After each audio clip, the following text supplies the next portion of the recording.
Muy buenos días, qué bueno poder estar aquí una vez más para compartir el mensaje de la palabra de Dios. Saludo a todas las personas que nos escuchan con la paz del Señor. Sabe que quiero compartirle en esta mañana un aspecto que es importante en nuestras vidas y es algo que nosotros debemos tener muy claro. Y obviamente cuando nos confrontamos con la palabra de Dios, es necesario que nosotros tengamos un corazón dispuesto para que Dios pueda hablarnos, para que Dios pueda redarguirnos y de ese modo nosotros poder comenzar a experimentar cambios en nuestra vida. Mucho se habla de que Dios cambia las vidas, cambia los corazones, que Dios hace milagros, prodigios, y todo eso es totalmente cierto, Nada podríamos negar al respecto del poder de Dios, de la bondad de Dios y de los propósitos de Dios en nuestras vidas. Sin embargo, hay ocasiones en que esas son meras declaraciones y el resultado, los frutos, no demuestran precisamente esto. Y hay muchas personas que luchan con sus situaciones, que quieren cambiar, que reconocen que están mal y no pueden hacerlo. Permítame entonces en esta mañana compartirle unos pocos versículos que nos van a servir de base para explicar esta situación de cómo podemos nosotros tener un cambio y un cambio radical. Y esta porción de la palabra de Dios se encuentra en el libro de Éxodo, capítulo 17, y vamos a hacer la lectura de la palabra de Dios del versículo 8 al versículo 16. Éxodo, capítulo 17, versículos del 8 al 16.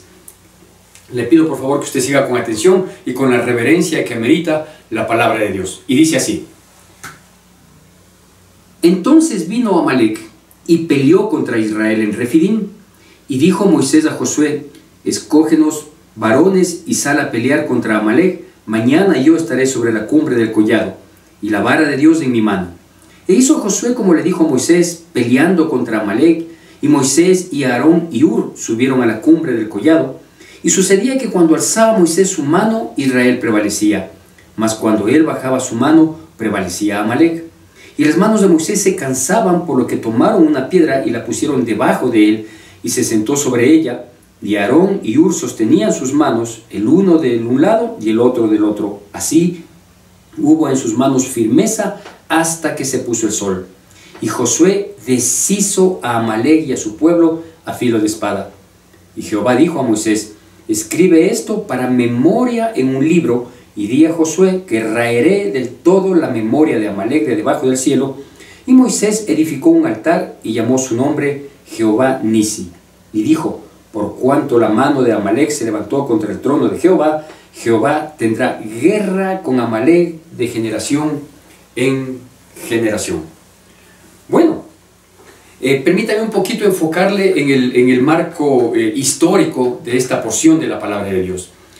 Esta porción se encuentra en un momento en el que el pueblo de Dios había salido de la esclavitud de Egipto, luego de 430 años aproximadamente de su estancia en ese país, y cuando la situación era lo más crítica, lo más difícil, la opresión hacia el pueblo de Israel había sido extremadamente complicada, y Dios se apiadó de su pueblo, y mirándole en esa esclavitud, pues decidió sacarle de la esclavitud de Egipto hacia la libertad primero, y luego para dirigirle hacia la tierra prometida, misma que había sido ofrecida a los padres, a los antepasados de este pueblo que estaba saliendo hoy de Egipto. Pero apenas sale de Egipto, entra en el desierto después de ser librados de manera providencial el pueblo, al no poder el faraón retenerles a ellos. Cuando ellos salen, sucede esta situación, que también la muestra y también nos asiste con algunos datos adicionales en el libro de Deuteronomio.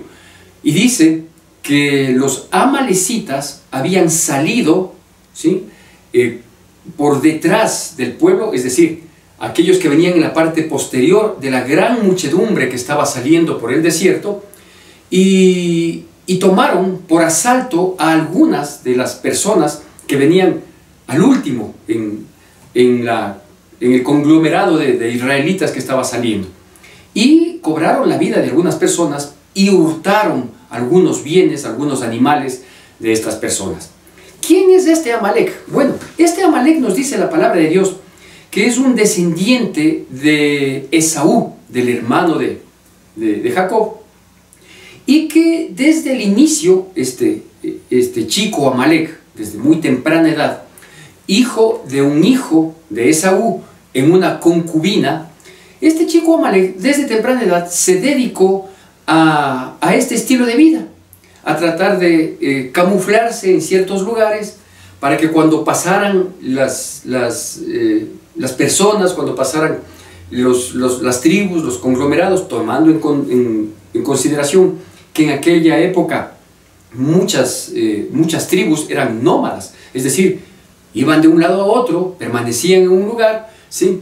Se asentaban ahí, sembraban, multiplicaban sus ganados, etcétera, etcétera, y por distintas circunstancias, a veces por los mismos asaltantes, por los conquistadores de esas épocas, o porque simplemente la tierra ya no fructificaba, la tierra se volvía árida, o porque encontraban lugares mejores de resguardo o para fructificación, se movían.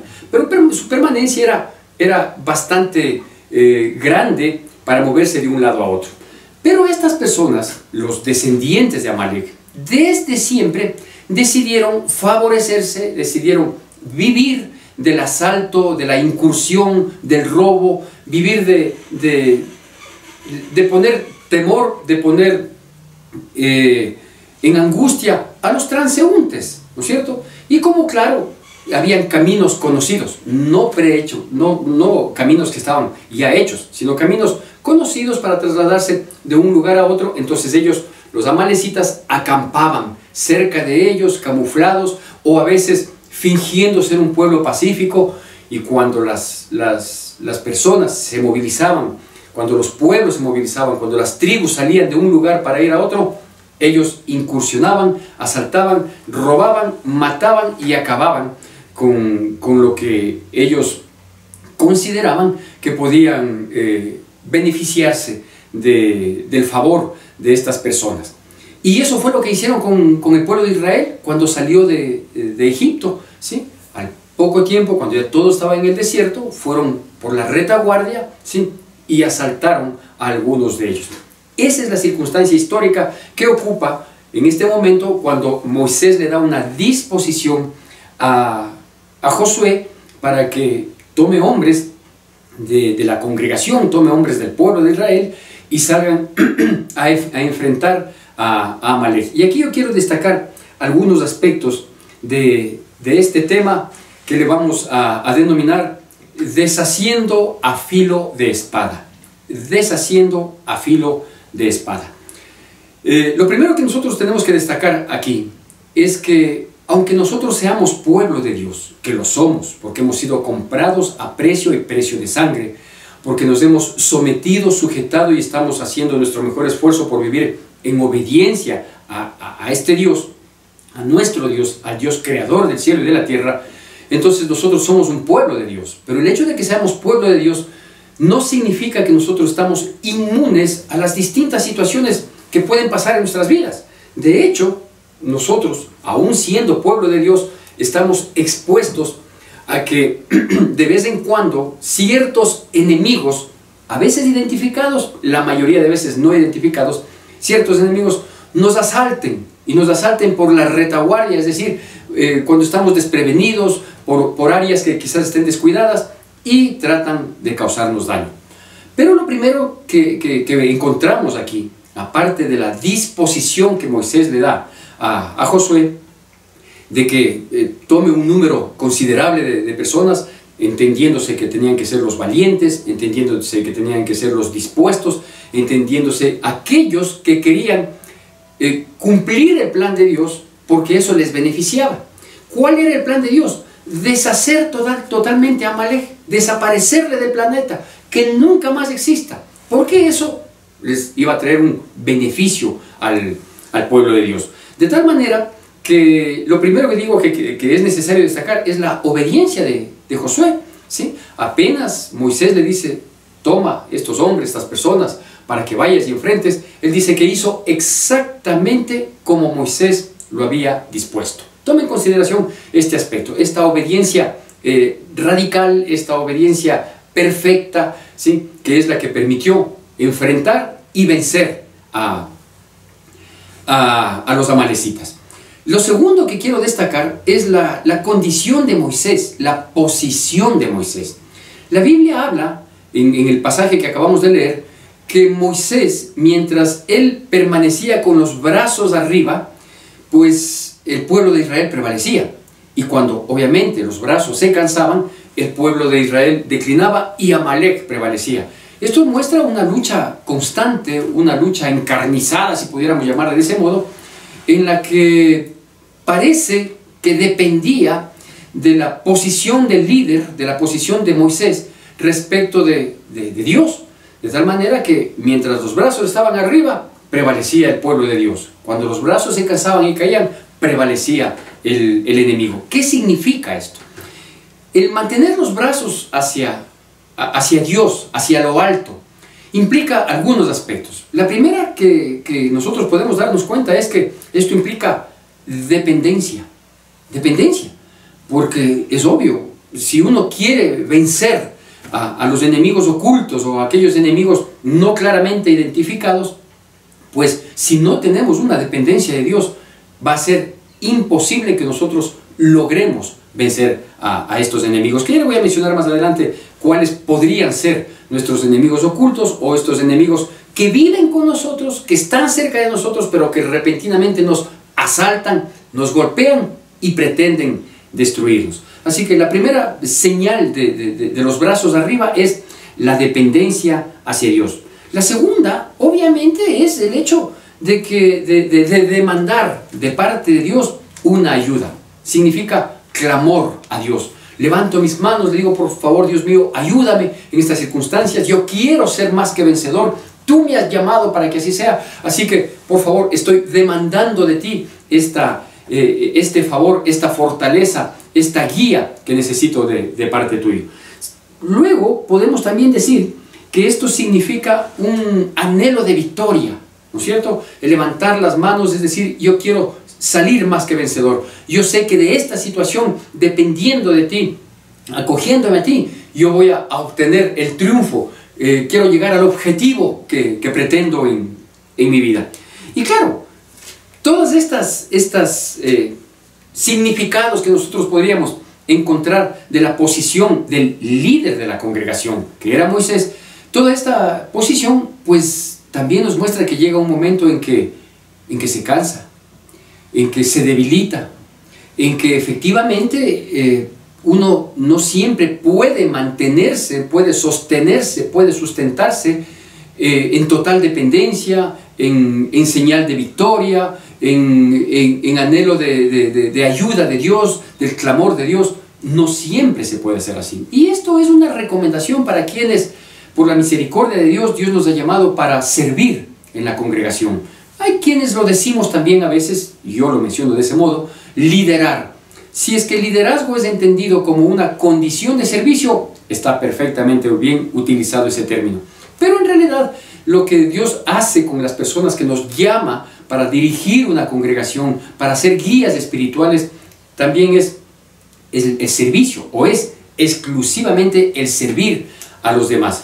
Y digo, en el servicio nosotros obviamente debemos depender de Dios, debemos anhelar llegar a los objetivos que Dios ha puesto en nuestras vidas personales, familiares y ministeriales.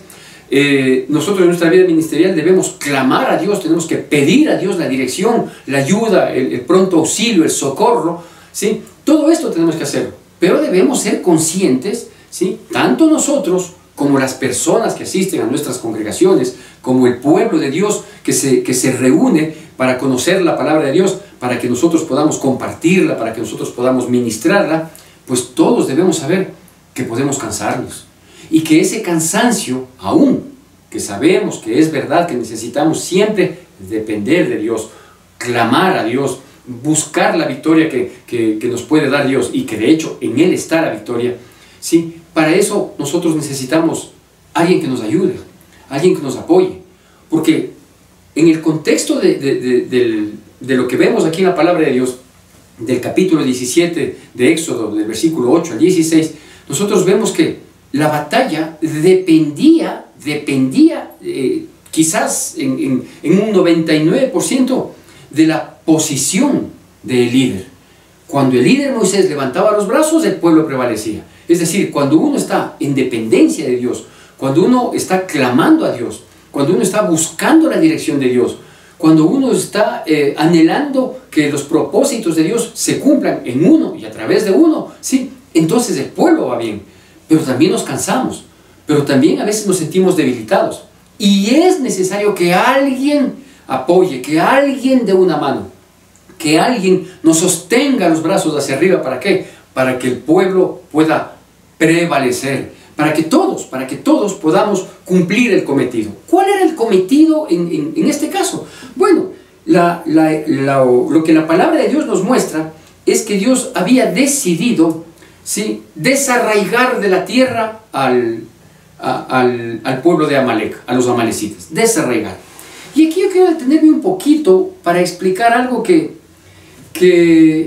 es necesario que nosotros tengamos muy claro y que a su vez explica un poco ciertas disposiciones de Dios que las tiene en su palabra, en el Antiguo Testamento, pero todo es la palabra de Dios.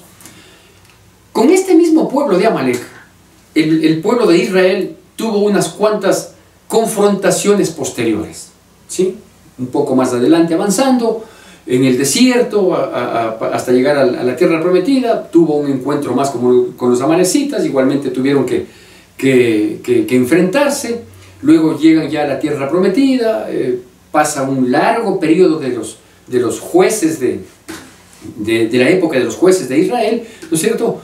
Y a estos amalecitas, por ser descendientes de Esaú, también se les conoce o se les puede identificar como los del monte de Seir, porque ahí fue donde Esaú se asentó, y con ellos también hubieron algunos problemas, algunos inconvenientes. Pero específicamente en la primera carta de Samuel, capítulo 15, tienen nuevamente una disposición de parte de Dios y una confrontación con los amalecitas. Y ahí Dios da una disposición más desglosada de lo que había ya dado aquí en términos generales, en Éxodo capítulo 17. Allí en primera de Samuel, capítulo 15, menciona la palabra de Dios, que Dios dio la disposición al rey Saúl, primer rey de Israel, y le dice: ahora vas a enfrentar a Amalek. Samuel le habla a Saúl y le dice: yo te ungí por rey, de tal manera que ahora me vas a obedecer, y vas a enfrentar a Amalek, y vas a acabar con todo lo que significa Amalek. Vas a acabar con todo lo que significa Amalek. No vas a tener piedad, ¿sí?, de ningún hombre, mujer, anciano, niño, ni aún los de pecho, ni vas a tomar absolutamente nada de sus animales, de sus asnos, de sus bueyes, de sus camellos, etcétera, etcétera, etcétera. ¿Qué es lo que uno mira cuando quiere observar fuera de contexto? A veces uno dice: pero ¿qué Dios es aquel Dios de Israel que da una orden de acabar con absolutamente todo? Inclusive, y lo menciona y lo desglosa, que inclusive a las mujeres, a los niños, aún los de pecho, que acabe con absolutamente todo. Algo similar vemos acá, no tan desglosado, pero vemos acá, que dijo que acabe con todo lo que es Amalek. Y claro, cuando quiere sacar las cosas fuera de contexto, uno puede terminar interpretando muy mal la palabra de Dios. La interpretación sería, si nosotros solo vemos esas disposiciones, la interpretación sería de que Dios es un Dios malvado que mata inclusive a inocentes, como los niños, ¿no es cierto? A los niños de pecho, ¿qué culpa tienen ellos? Sí, y es verdad, ¿no es cierto? Si uno mira las cosas sin detenimiento, sin el entorno bíblico, uno piensa que efectivamente es así.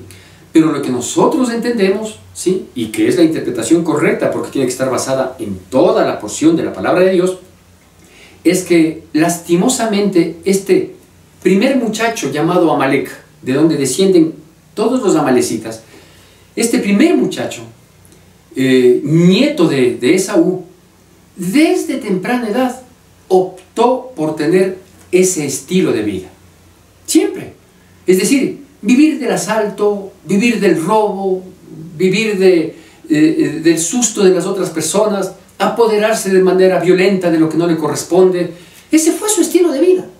Y mientras él creció y luego fue multiplicándose con sus hijos y en las siguientes generaciones, pues toda la familia de él, ¿sí?, los llamados amalecitas, mantuvieron la misma postura, mantuvieron el mismo estilo de vida, mantuvieron su misma delincuencia. Todos mantuvieron eso, por dos razones. La primera, porque esa fue la escuela que recibieron de su padre Amalek.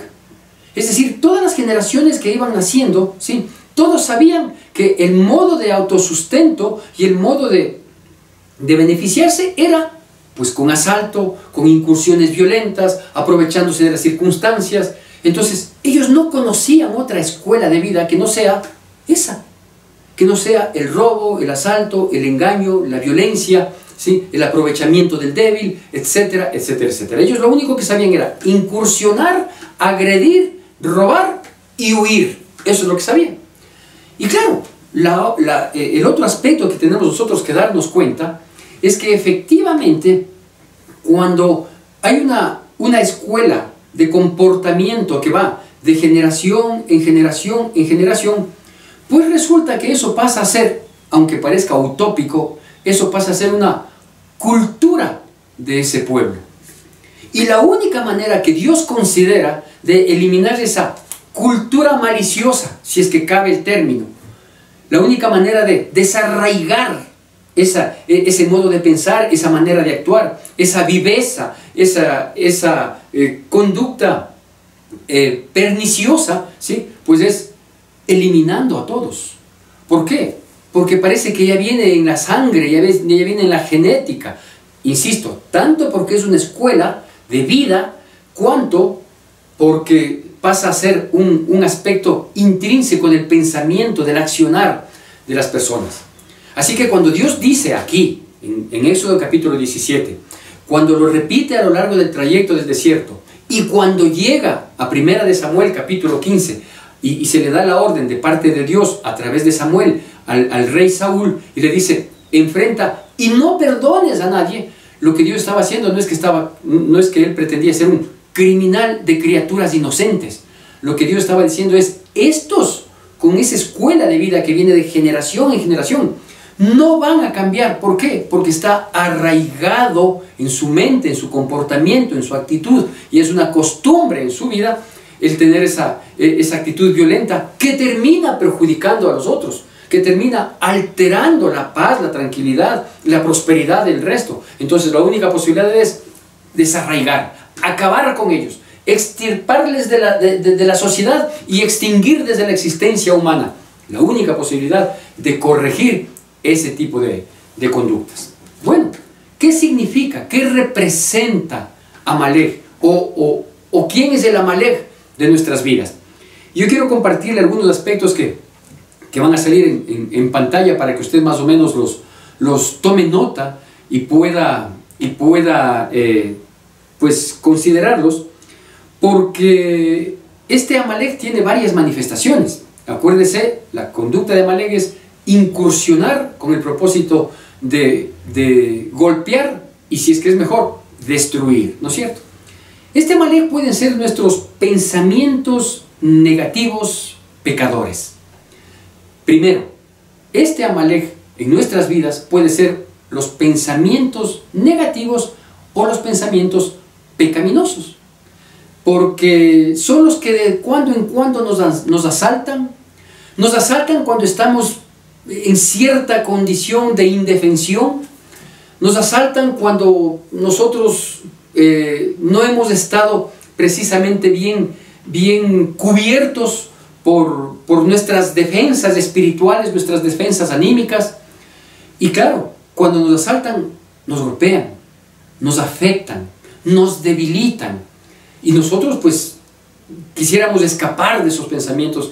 Decimos, es que yo termino actuando de tal manera porque me vienen esos pensamientos, o porque me visitan de algún modo, o porque tal cosa me recuerda, etcétera, etcétera, ¿no es cierto? Y claro, esos pensamientos, digo, nos asaltan y nos golpean, nos afectan nuestras vidas, y terminamos afectando a nuestro entorno, al entorno cercano, social, comenzando por la familia y amistades, compañeros de trabajo, universidad, amigos, vecinos, qué sé yo.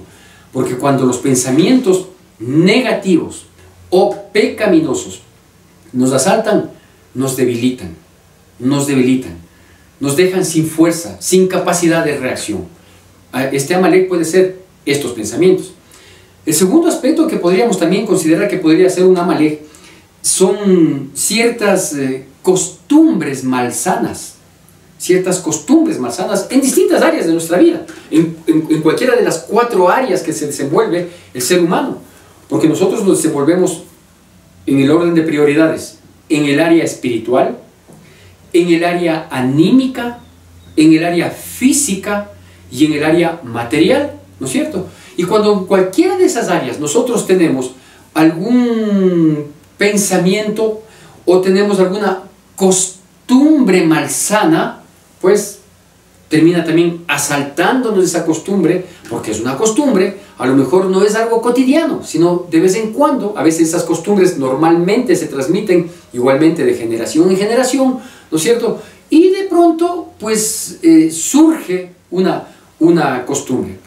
Por ejemplo, para que tenga una idea, cuando estamos en problemas económicos tenemos la costumbre de querer favorecernos indebidamente de otro aspecto, solo hasta solventar esta situación.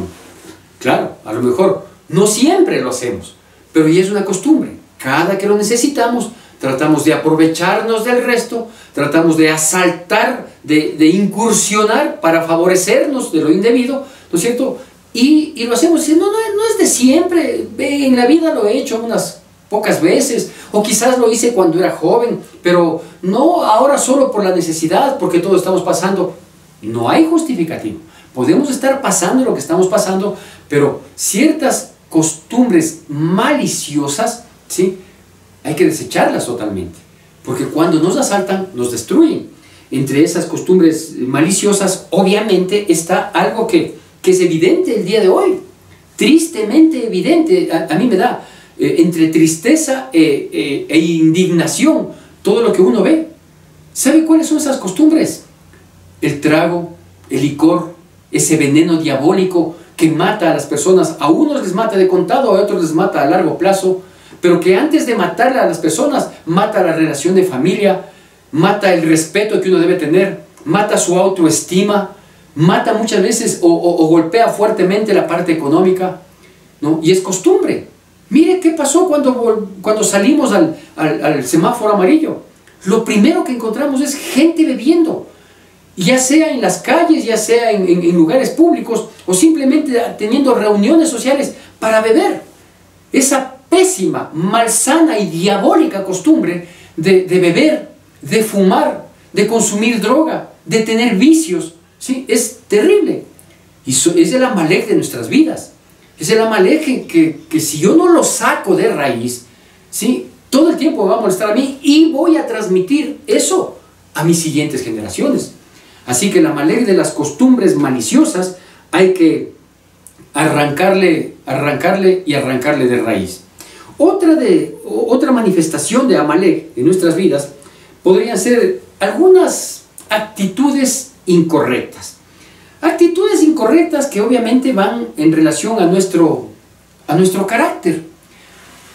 Hay personas que le permiten, inclusive de manera muy seguida, que este Amalek de las actitudes incorrectas incursione con demasiada frecuencia en nuestras vidas. Hay personas, digo, que permiten, ¿sí?, que esta manifestación de las actitudes incorrectas constantemente visiten, lleguen y logren su cometido, ¿sí?, en sus incursiones violentas para destruir. Y estas, digo, tienen que ver con el carácter, ¿sí? Por ejemplo, la ira, la violencia, el vocabulario soez, ¿sí? Son estas actitudes incorrectas que a veces hasta las queremos justificar. Es que cuando me buscan me encuentran. Es que solo cuando me hacen enojar es así. No. El enojo, la ira, la violencia, todo eso no depende del resto. Porque no es que el resto tenemos que adecuarnos para que el malgenio o la malgenia pueda estar en paz, entonces tenemos que adecuarnos y adivinarle lo que quiere, lo que piensa, lo que imagina, para todos estar conforme, a efecto de que no tenga mal genio. No es así. O a efecto de que no reaccione con violencia, o de que no use un vocabulario soez. No es así. Debemos comprender que este Amalek del mal genio, de las actitudes incorrectas, manifestado de distintas maneras, pues tiene que salir de nuestras vidas. Nosotros tenemos que sacarle de nuestras vidas, ¿sí? Para que no nos cause a nosotros perjuicio, a veces presente, a veces el perjuicio termina siendo a futuro. Nosotros no avisoramos. Por ejemplo, somos groseros con nuestro cónyuge, somos groseros con nuestros hijos, y claro, mientras ellos viven ahí en obediencia, dependen de nosotros económicamente, pues aparentemente parece que nada pasa. Pero los años pasan, y si Dios nos concede salud y vida, ¿qué es lo que va a pasar? Que el día de mañana posiblemente vamos a necesitar de ellos. ¿Será que podemos contar con ellos al 100%? ¿O solo a un porcentaje de misericordia? ¿Será que ellos pueden atender de nosotros después de haberles agredido, ofendido, afectado? ¿Podremos contar con ellos para que con amor cuiden de nuestras vidas o nos ayuden en algún momento de necesidad? ¿O simplemente lo harán como una limosna, como un acto de solidaridad, que lo hicieran como con cualquier otra persona? Por eso le digo esto, este Amalek que a veces asalta, ¿sí?, no siempre muestra las consecuencias de inmediato. A veces son consecuencias a mediano o largo plazo. Pero uno sigue permitiendo que el Amalek de las actitudes incorrectas siga visitando nuestras vidas, siga logrando sus propósitos, y nosotros tenemos que desarraigarlo a ese Amalek que está perjudicando. Y quizás una última manifestación de Amalek en estas circunstancias son las decisiones erradas. Las decisiones erradas. ¿Cuáles son las decisiones erradas? Las que se toman con ligereza, es decir, sin un previo análisis, sin pensar un poquito a futuro, diciendo, a ver, si tomo esta decisión, ¿qué consecuencias puedo acarrear? ¿No es cierto? Son decisiones ligeras, precipitadas, ya, este rato es así, punto, me guío por la emoción, mi corazón, que es fiel, me dice que esto es así. No, el corazón no es fiel, el corazón es engañoso y perverso, más que todas las cosas, difíciles conocerlo, ¿sí? Pero uno no, las decisiones son muy ligeras, no son pensadas.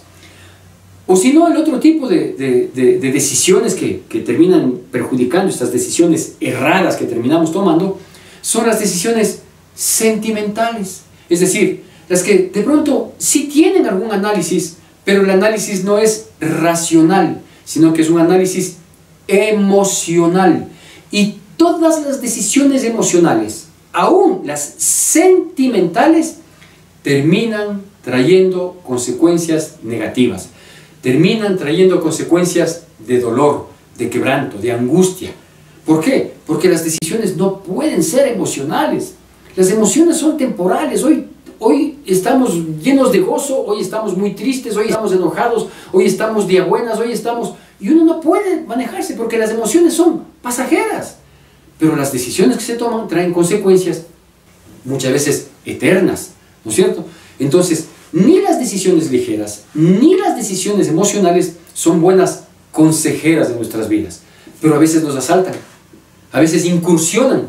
Ya le digo, incursionan normalmente por el corazón, no por la cabeza. Porque en la cabeza se supone que uno tiene que razonar, que uno tiene que analizar, que uno tiene que pensar. No puede caminar solo mirando hasta donde le permiten las narices, ¿sí? Pero estas decisiones erradas terminan golpeando nuestras vidas. Bueno, y usted me dirá, perfecto, estoy de acuerdo, pastor, en que los pensamientos negativos o pecaminosos pueden ser un símbolo del Amalek hoy en día. Las costumbres malsanas también, de hecho, lo son, innegablemente. Las actitudes incorrectas que muchas veces tenemos y que tienen que ver con nuestro carácter, efectivamente es así.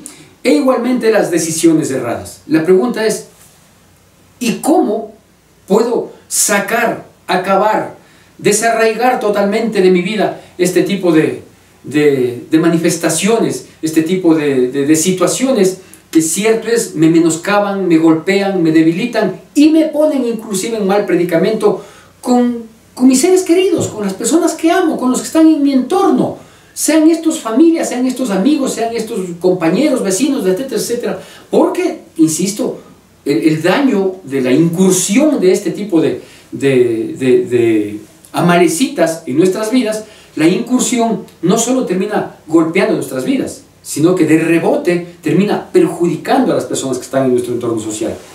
Bueno, aquí la disposición es muy clara. Aquí, como en todos los pasajes de la Biblia que pudiéramos aplicarlos de este modo, la disposición es muy clara. Y es precisamente el versículo 14, y Jehová dijo a Moisés, escribe esto para memoria en un libro, y di a Josué que raeré del todo la memoria de Amalek de debajo del cielo. Moisés edificó un altar y llamó a su nombre Jehová Nisi, y dijo, por cuanto la mano de Amalek se levantó contra el trono de Jehová, Jehová tendrá guerra con Amalek de generación en generación. ¿No es cierto?